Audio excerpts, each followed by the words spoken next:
मंडळी नमस्कार. आज गुढीपाडवा.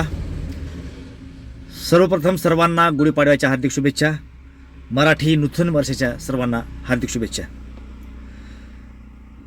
आज एक पोस्ट माझ्या वाचनामध्ये आली, मला सुंदर वाटली, चांगली वाटली. त्यामुळे तरुणांसाठी हा खास व्हिडिओ बनवतोय मी. जी पोस्ट आहे तशी तुम्हाला मी वाचत दाखवत थोडंसं 4-5 मिनिटांमध्ये आपला व्हिडिओ संपून जाईल. पण अतिशय महत्त्वाचं आणि योग्य असं मार्गदर्शन आपल्याला इथं पाहायला मिळेल. पोस्टच्या सुरुवातीलाच लिहिलेलं आहे की सतत काळजी करणाऱ्या लोकांसाठीची ही माहिती आहे. म्हणजे तरुण मुलं आहेत, त्यांना आपल्याला भवितव्याची कॅरियरची वगैरे काळजी असते. त्या अनुषंगानं की आपण जे विचार करतोय ते कितपत योग्य अयोग्य हे सांगणारा हा लेख आहे आणि ते आपण थोडं टप्प्याटप्प्याने बघतोय. त्यामध्ये नंबर 1 ला दिलेला आहे की काळजी करणं म्हणजे न आलेल्या संकटाचं आधीच व्याज भरणं आहे, जे आजच थांबवा. म्हणजे काय, आपण जी रक्कम वापरलीच नाही त्याचं व्याज भरणं अवघड आहे ना. तसं आहे हे. काळजी करणं म्हणजे काय, संकट कुठं की काय की काय होतं की कसं होतं की ह्याच्या विचारामध्ये तुम्ही वेळ घालणं म्हणजे न घेतलेल्या पैशाचं व्याज भरलं असं काय, ते आजच थांबवा. नंबर 2, जे तुमच्या कंट्रोलमध्ये नाही त्यावर एनर्जी जाळणं निव्वळ मूर्खपणा आहे. एकदम रास्त आहे. जे तुमच्या कंट्रोलमध्ये नाही म्हणजे काय, किती बसायचं, काय करावं लागेल. एक वेळेस देशाचा पंतप्रधान बदलला पाहिजे. मोदी या कामाचा नाही, इथं राहुल गांधी पाहिजे, इथं अजून कोणतरी पाहिजे. हे तुमच्या आवाक्यातला विषय नाही. तुमच्या आवाक्यात काय आहे की ज्या वेळेला लोकसभा येईल, तुमच्या मतदारसंघामध्ये जो उमेदवार थांबलाय तो योग्य माणूस निवडून द्या, ते तुमच्या हातामध्ये. हे तुमच्या आवाक्याच्या बाहेरला विषय आहे. त्याच धागा पकडून आपण संसारामध्ये व्यवहारामध्ये आलो तर तुम्ही कोण आहेत, तुमची भूमिका काय, तुम्ही घरकर्ते आहेत किंवा घरकर्त्याच्या हाताखालची काम करणारे माणसं आहेत, तुम्ही दुय्यम सदस्य आहेत, कोण आहेत, त्या आपली भूमिका आधी स्पष्टपणे आपल्याला कळली एक बार की त्या लेवलनंच चिंता करायची. आपल्याला 10वीला मार्क पडलेत 50% आणि आपण चिंता करतोय की बाबा MBBS झाल्याच्या नंतर, डॉक्टर झाल्याच्या नंतर दवाखाना चाकूरला घालायचा, लातूरला घालायचा, उस्मानाबादला घालायचा. ही काळजी ही आपल्या आवाक्याच्या बाहेरला विषय. जे तुमच्या कंट्रोलमध्ये आहे त्या गोष्टीची तुम्ही काळजी करा, त्यावर एनर्जी घाला. जे कंट्रोलमध्ये नाही त्यावरती एनर्जी घालणं जाळणं बंद करा. अगदी रास्त आहे. नंबर 3, डोक्यात येणाऱ्या प्रत्येक निगेटिव्ह विचाराकडे थेट डेटा आणि पुरावा मागा. मी परत वाचतो 3 नंबरचा मुद्दा, हे अतिशय महत्त्वाचा वाटतो मला. डोक्यात येणाऱ्या प्रत्येक निगेटिव्ह विचाराकडे थेट डेटा आणि पुरावा मागा. म्हणजे काय, तुमच्या डोक्यामध्ये जर काही निगेटिव्ह गोष्ट आली तर तुम्ही लगेच स्वतःला हा प्रश्न विचारा की मला असं का वाटलं, हे असं निगेटिव्ह वाटण्यामागलं कारण काय, ह्याचा पुरवठा कुठला आहे. म्हणजे तुम्हाला ते स्वतःच्या लेवलला बघावं लागेल. समजा तुम्हाला एखाद्या मित्रानं सांगितलं की अरे तुझा हे मित्र आणि तुझ्याबद्दल असं बोलला, असं तुम्हाला कोणतं सांगितलं, आपण पाहिलं काय हरामखोर असेल माझा मित्र आहे, असा विचार जर आला तर लगेच तुम्ही त्याला स्वतःला प्रश्न विचारा की हा माझा जेव्हा भावाचा मित्र आहे, इतक्या दिवसापासून आम्ही एकत्रित आहोत, मी काय हरामखोर आहे असं त्याला म्हणतोय, त्याच्या मागायला कारण काय, मटेरियल काय. ज्या व्यक्तीने सांगितलं ते सत्य असेल कशावरून, ते चुकीचं पण असू शकते. आणि डेटा सापडत नसेल तर ते डिलीट करून टाका. तुम्ही प्रत्येक गोष्टीकडे असं बारकाईने बघणार असाल तर प्रश्न सॉल्व्ह होणार नाही. त्यामुळं निगेटिव्ह विचार येऊच देऊ नका. आले तर ते का आले ह्याचं उत्तर शोधण्याचा निश्चितपणे प्रयत्न करा. फक्त खोट्या शक्यतावरून घाबरू नका. वास्तवात फक्त 5%च गोष्टी घडतात. म्हणजे खोट्या शक्यतावर म्हणजे काय, हा 4 नंबरचा मुद्दा आहे. खोट्या शक्यता म्हणजे काय, बऱ्याच गोष्टी आपण तर्कावरती करतो, उगीच अंदाज लावायचा, असं होईल असं होईल असं होईल, ह्या शक्यता असतात. ज्यावेळेस आयुष्यात काय घडतं ना त्याच्या 5%च घडतं असं ह्याचा अर्थ होतो. त्यामुळं लय खोलामध्ये जायचं नाही. नंबर 5, चिंतेवरचा जगातला सर्वात भयंकर आणि जालिम उपाय म्हणजे थेट ॲक्शन घेणं. चिंतेवरला जालिम उपाय कुठला, ॲक्शन घेणं.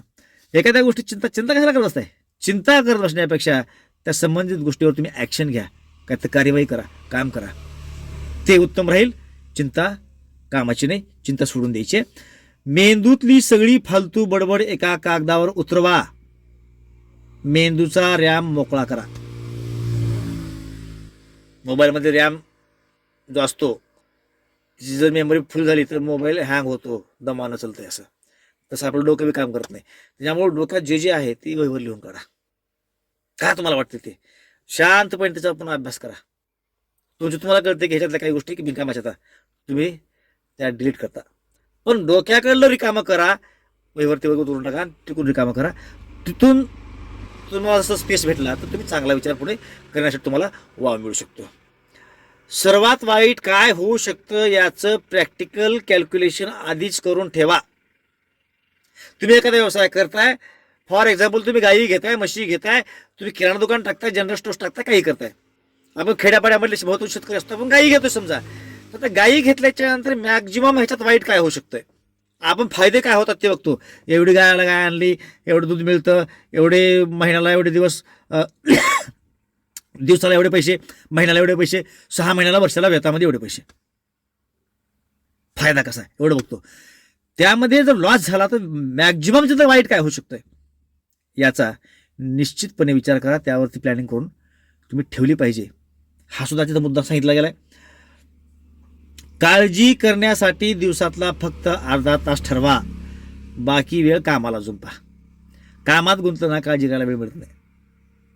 आपण सुद्धा अनुभवलं असेल, काम करू लागलं की डोक्यात काही येत नाही, रिकाम्या वेळेला डोक्यात काय. त्यामुळे मॅक्झिमम वेळ गुंतून कसं राहता येते, ज्या वेळेला निवांत वेळ भेटेल काळजी करायचं, तुम्हाला प्लॅनिंग करायची, काय असं तसं अर्धा घंटा वेळ द्या, असं यांचं मत आहे. रिकामं डोकं चिंतेचा कारखाना आहे, स्वतःला भयंकर कामात गाडून घ्या. झोपण्यापूर्वी उद्याचं शेड्यूल कागदावर फिक्स करा, मेंदू आपोआप शांत होईल. बातम्या आणि रडक्या लोकांचा डेटाबेस स्वतःच्या आयुष्यातून कायमचा डिलीट मारा. रडगाणे सांगणारे लोक, गाणं गाणारे लोक, अशा लोकांच्या जवळ बसू नका, त्यांना जवळ येऊ देऊ नका. त्यांचे टेन्शन आपण घ्यायचे, ते नका करू. जे पॉझिटिव्ह बोलतात, कामाचं बोलतात, असे लोकच जवळ येऊ द्या. बाकीच्या काळजी करण्यासाठी रिकामं डोकं, बाकी जी काही रडके लोक आहेत, ह्या लोकांना जवळ येऊ देऊ नका. बिनकामाच्या बातम्या ऐकायच्या, तिकडं इस्रायलला असं झालं, चीननं तसं केलं, आम्ही काय करायचं तुम्हाला? तुमचे खायचे वांदेत, लय खोला जाऊ नका. फारसं ऐकायला काय हरकत नाही. काही काही लोक काढतात, आज अमेरिकेनं असं केली, सोनं एवढ्याला झालं, तर अरे काय तुमचा टॉपिक नाही, तो तुमच्या आवाक्याचा बाहेरला विषय आहे. त्यामुळे असल्या बातम्या आणि रडके लोक यांच्यासाठी वेळ दवडवू नका. भूतकाळाचं ऑडिट करणं कायमचं बंद करा. तिथे आता फक्त राख उरली आहे. मागं असं झालं, काय करावं, माझ्या संग असा वागला माणूस, तर तसं वागला, हिनं अशी केली, अरे काही नाही, ते सोडून द्या. ते भूतकाळात जे घडलं ते घडलं. तिथं सांगितल्याप्रमाणे तिथं फक्त राख आहे, राखामध्ये हात घालायचे नाहीत, भूतकाळामध्ये रमायचंच नाही.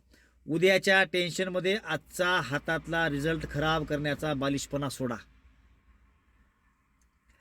तुमच्या काळजीने बँक बॅलन्स वाढणार नाहीये, हे सत्य समजून घ्या. काळजी केल्याने बँकेतले पैसे वाढत नाहीत. स्वतःला विचारा, या विचाराने माझा कोणता प्रॉब्लेम सॉल्व्ह होणार आहे, हे स्वतःला विचारा. शारीरिक थकवा वाढवा. रोज घाम गाळल्याने मानसिक टेन्शन आपोआप जळतंय. म्हणजेच काय, शारीरिक कष्ट करा, काम करा, ऑटोमॅटिक तुमचं टेन्शन कमी व्हायला लागतं आणि टेन्शनला वेळ पण मिळत नाही. झोप आणि जेवण या शरीराच्या 2 बेसिक सिस्टीम्स कधीच बिघडवू देऊ नका. लोकांच्या फालतू मतांचा लोड घेणं आजच तुमच्या मेंदूतून अनइन्स्टॉल करून टाका. तसं म्हणलं, लोक बोलतातच. लोकांच्या हातामध्ये आपल्या चाव्या द्यायचं नाही. लोकांना काय तर म्हणले म्हणून तुम्ही दुखवणार, लोकांनी तुम्हाला कौतुक केलं की तुम्ही आनंदी होणार, ही असं होत असेल तर तुमच्या चाव्या लोकांच्या हातामध्ये आहेत. लोक बोलतात, तिकडे लक्ष द्यायचं नाही, तिकडं दुर्लक्ष करा. सगळं एकदम परफेक्ट करण्याच्या आजारातून बाहेर या. सगळं एकदम परफेक्ट करण्याच्या आजारातून बाहेर या आणि काम पूर्ण करण्यावर फोकस द्या. सगळंच परफेक्ट व्हायला पाहिजे, होत नसतं. आपण नियोजन केले त्यामध्ये सुद्धा बऱ्याचदा फाटा पडत असतो. हे होतंय, असंच असतंय, हे स्वीकारा, त्रास होत नाही.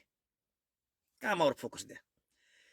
तुमची एनर्जी ही तुमची करन्सी आहे. तुमचा पैसा काय? तुमची एनर्जी हीच तुमची करन्सी आहे. ती काळजीवर उधळण्यापेक्षा प्रगतीवर उधळा. म्हणजे काय? तुमची जी काही एनर्जी आहे, तुमची पॉवर आहे, हीच तुमची करन्सी आहे, हाच तुमचा पैसा आहे. हा पैसा काळजीवर उधळू नका, तुमच्या कामावर उधळा. ती एनर्जी तुमच्या कामामध्ये होता तुमचं हित होईल. मला वाटतं हे संदेश अतिशय उत्तम आहे, चांगला आहे. आणि हा आपण घेतला आणि गुढीपाडव्याच्या आजच्या दिवसापासून यातल्या बऱ्याच गोष्टी आपण स्वीकारण्याचा प्रयत्न केला तर येणारं 2026 ते गुढीपाडवा 2027 हे नवे पूर्ण वर्ष आपलं सुखाचं समाधानाचं जाईल. आपली मतं निश्चितपणे कळवा. जय महाराष्ट्र.